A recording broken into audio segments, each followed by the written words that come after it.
దేవుని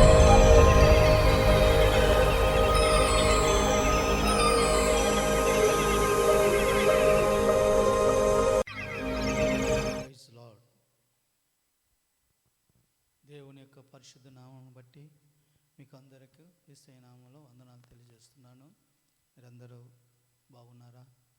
మీరు బాగున్నారని మేము తలుస్తున్నాము. మీ కొరకు నిత్యము ప్రార్థన చేస్తున్నాము. మా కొరకు కూడా మీరు ప్రార్థన చేస్తున్నారని మేము విశ్వసిస్తున్నాము. కాబట్టి ఈ ఉదయకాల సమయంలో దేవుని వాక్య భాగం నుండి కొన్ని మాటలు మనం జ్ఞాపకం చేసుకుందాము.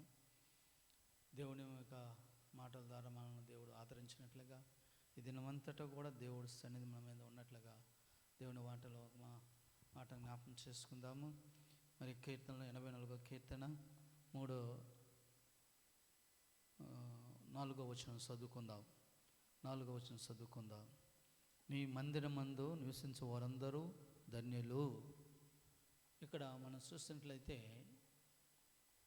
నీ మందిరమందు నివసించే వారందరూ ధన్యులు. ఎందరైతే దేవుని మందిరంలో నివసిస్తారో వారందరూ ధన్యులు అని చెప్పి ఇక్కడ దేవుని వాక్యం మనము చూస్తున్నాం. ఉదయకాలంలో దేవుని మందిరం అనగా చర్చి అంటారు. మరి దేవుని సన్నిధి, దేవునిలో ఉండటం అనేది మనము జ్ఞాపం చేసుకుంటున్నాం. కాబట్టి ఈరోజు వారు దేవుని మందిరంలో ఉండేవారు ఎలా ఉంటారంటే ధన్యులు అంట. ధన్యులు అంటే మరి ఇంగ్లీష్లో ఏముందంటే బ్లెస్సింగ్, అంటే తెలుగులో దేవుని యొక్క ఆశీర్వాదం. దేవుని యొక్క ఆశీర్వాదం. ఎందరైతే దేవుని మందిరంలో ఉంటారో వారు దేవుని యొక్క ఆశీర్వాదాలు పొందుకుంటారు, దేవుని యొక్క దీవెనలు పొందుకుంటారు. మరి దేవుని సన్నిధికి రాకుండా దేవునికి దూరంగా ఉండేవారికి దేవుని ఆశీర్వాదాలు ఉండవు, దేవుని ధన్యతలు ఉండవు, దేవుడు ఉండడు. ఎందుకంటే వారు లోకంలో లోకస్తులుగా జీవిస్తుంటారు కాబట్టి వారికి దేవుని యొక్క ఆశీర్వాదాలు ఉండవు. కాబట్టి మరి నీ మందిరమందు నివసించే వారందరూ ధన్యులు. దేవుని మందిరంలో ఎందరైతే నివసిస్తారో వారందరూ ధన్యులు అని చెప్పేసి మరి చూస్తున్నాం. ఎంత ధన్యత అని మనం చూసినట్లయితే ఇక్కడ అదే 10వ వచనం మనం గమనిస్తున్నట్లయితే నీ ఆవరణలో ఒక దినం గడుపుట 1000 దినముల కంటే శ్రేష్టం. ఎక్కడ దేవుని మందిరములో నివసించేవారు ధన్యులు. నీ ఆవరణంలో ఒక దినం గడుపుట 1000 దినముల కంటే శ్రేష్టం. ఒక్కరోజు దేవుని మందిరం మనం గడిపితే మనకు 1000 దినాలంత శ్రేష్టమో అంత గొప్ప భాగ్యము దేవుడి నుండి, దేవుని సన్నిధి నుండి మనకు, మన జీవితాలకి, మన కుటుంబాలు, మన బిడ్డలకు వస్తాయని చెప్పి మనము జ్ఞాపకం చేసుకోవాల్సినట్టు వారు ఉంటున్నాం. కాబట్టి మీరు చూస్తుంటారు చాలామందిని, దైవ సేవకులని, దేవుని బిడ్డలను, విశ్వాసాలని, దేవుళ్ళు కలిగినట్టు వారు దేవుని సన్నిధిలో ఉండేవారు. వారు ఎలా ఉంటారంటే ఎప్పుడు నిత్య ఆనందములతో సుఖ సంతోషాలతో వారు జీవిస్తుంటారు. దేవుని మందిరాన్ని విడిచిపెట్టి దేవుని విడిచిపెట్టేసి లోకాన్ని ఆశించే వారికి ఏమీ ఉండవు. వారు మరి ఏమీ సంపాదించుకోలేరు. వారి వల్ల ఏమీ కాదు. వారు నిష్ప్రయోజలుగా, ఏమీ నిరుద్యోగులుగా జీవిస్తారే కానీ వాళ్ళకి ఏ ఆశీర్వాదమో ఏ ధన్యతలో వాళ్ళకి రాదు. కాబట్టి దావీదు అంటాడు, నేనైతే దేవుని మందిరంలో పచ్చని ఒలివ మొక్క వలె ఉన్నాను అంటాడు.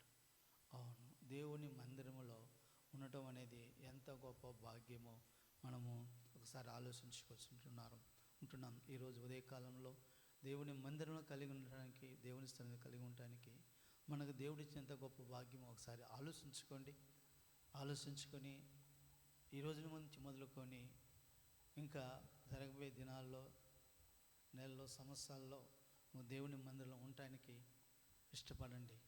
దేవుని సన్నిధికి రావడానికి ఇష్టపడండి. దేవునిలో జీవించడానికి ఉండటానికి ఆశపడండి. అప్పుడు దేవుని యొక్క దీవెనలు అన్ని ఆశీర్వాదాలన్నీ నీ మీదకి, నీ కుటుంబం మీదకి వస్తాయని చెప్పేసి ఉదయకాల సమయం మనము జ్ఞాపకం చేసుకుంటున్నాం. అందుకంటే నాకు వేరుగా ఉండి మీరు ఏమీ చేయలేరని యోహాను సువార్త 15వ అధ్యాయం మనం చూడవచ్చు. అవును, తీగ ద్రాక్ష వల్ల ఉంటేనే అది ఫలిస్తుంది, కానీ అది అనంతరం ఉంటే అది వేరుగా ఉండేమీ ఫలించదు. అలాగే మీరు నాకు వేరుగా ఉండి మీరేమీ చేయలేరని చెప్పి దేవుని ఆశీర్వాదం సంపాదించుకున్నాం. లోకంలో ఉన్న శాపాలు పాపాలని సంపాదించుకొని జీవితంలో నష్టపోతూ ఉంటారు ఎంతోమంది. తండ్రి తన అడుగుజాడలో నడుచుకుంటూ ఉంటాడు. అలాగే తన కుమారులు కూడా తండ్రి అడుగుజాడలో నడుచుకుంటూ ఈ లోకాన్ని అనుసరించి నడుచుకుంటారు.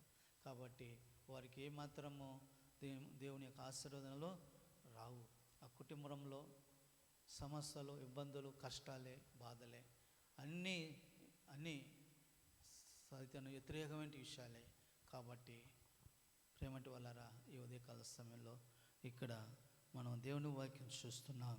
నీ మందిరమునందు నివసించే వారందరూ, ఎందరైతే దేవుని మందిరాల్లో నివసిస్తారో వారందరూ కూడా దేవుని కలిగినట్టు వారుగా ఉంటారు. వారు దేవునికి ధన్యతలు, దేవునికి దీవెనలు, దేవుని ఆశీర్వాదాలు వారి మీదకి వస్తుందని చెప్పి మనము ఉదయకాల సమయంలో మనము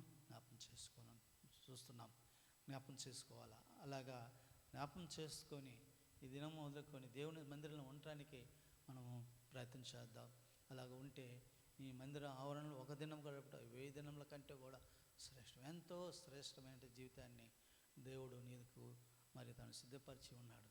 తన సన్నిధికి వచ్చి తన సన్నిధిలో గడిపితే చాలు, తన సన్నిధిలో నివసిస్తే చాలు, ఒక దినం గడిపితే చాలు, నీకు 1000 దినం కంటే కూడా శ్రేష్టమైన జీవితాన్ని దేవుడు అనుగ్రహించడానికి ఎంత ఇష్టపడుతున్నాడు. ప్రేమంటి వాళ్ళారా, ఒక్కసారి మీరు ఆలోచించుకొని దేవుని సన్నిధాన్ని కోరుకోండి. దేవుని సన్నిధిలో ఉండటానికి ఇది మొదలుకొని మరి హగ్గయి గ్రంథంలో ఉంటాడు, 2వ అధ్యాయం 19వ వచనంలో అంటాడు, ఇది మొదలుకొని యెహోవా మిమ్మల్ని ఆశీర్వదించను అని ఉంది.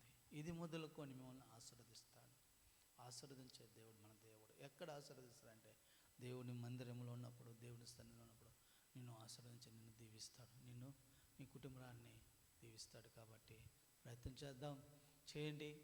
ఈరోజు మొదలుకొని నువ్వు దేవుని మందిరంలో ఉండటానికి, నువ్వు దేవుని ధన్యతను సంపాదించుకొని జీవించడానికి దేవుడు సహాయం చేయనట్లుగా తల్ల వంచండి.